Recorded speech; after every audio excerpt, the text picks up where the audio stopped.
le vent, ça donne chaud au fiac. Alors je le dis tout de suite, on n'est pas sur une histoire d'amour, hein. On est sur l'histoire de l'obsession entre deux personnes qui de toute évidence gèrent très mal leurs émotions. Mais parmi toutes les scènes qui donnent chaud, il y en a une que j'ai trouvée sympa parce qu'elle me permet de partager avec vous une anecdote. Dans l'histoire, Catherine se trifouille la gnouffe derrière un rocher et Heartcliff la surprend. Heartcliff la fait relativiser en lui sniffant la main. En gros, il fait comme ça.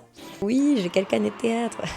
Stop. Et moi, ça m'a donné envie de vous parler de l'importance de l'odorat dans le S. Vilain petit canard du Huc, c'est pourtant un sens essentiel. Dans l'histoire, on a longuement insisté sur l'importance des odeurs corporelles. Au 19e siècle, par exemple, on pense même que c'est le moteur du désir. Mais au même siècle, par exemple, les élites se démarquent en portant des odeurs artificielles comme marqueurs de supériorité. Et ça, c'est un héritage que l'on a encore aujourd'hui, nous qui portons des odeurs artificielles comme marqueurs d'hygiène. C'est-à-dire qu'avec notre lecture actuelle, si on voit un personnage se satisfaire d'odeurs corporelles, renifler avec insistance la peau, etc., c'est comme pour lui rajouter une forme de bestialité. Et dans certains récits, ça peut appuyer l'idée de relations passionnelle, d'excitation. Alors oui, ça peut être un clin d'œil à l'histoire dans certains cas, mais c'est surtout pour contraster avec notre lecture actuelle et mieux comprendre la relation entre les personnages.